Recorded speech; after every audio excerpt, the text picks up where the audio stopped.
বহুল প্রতীক্ষার পরে এবার খুলে দেওয়া হয়েছে টিটিপাড়া আন্ডারপাস। প্রায় ২ বছর এই আন্ডারপাসের নির্মাণ কাজ চলছিল।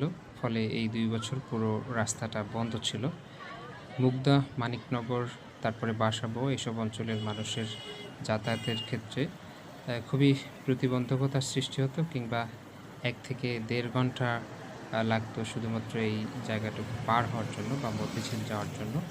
যেখানে এখন মাত্র ৩০ সেকেন্ড থেকে ১ মিনিটের মধ্যেই আপনি এক মাথা থেকে আরেক মাথায় যেতে পারছেন।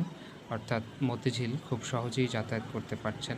এখানে রয়েছে রিকশার আলাদা লেন, হাঁটার জন্য আলাদা ওয়াকওয়ে আছে। এছাড়াও যানবাহন চলার জন্য আলাদা ২ টি রাস্তা রয়েছে এবং রাস্তার মাঝ দিয়ে যেহেতু ফুলের গাছ লাগিয়ে দেওয়া হয়েছে, ফলে দৃষ্টিনন্দন হওয়াতে অনেকে এখানে ঘুরতেও আসছেন।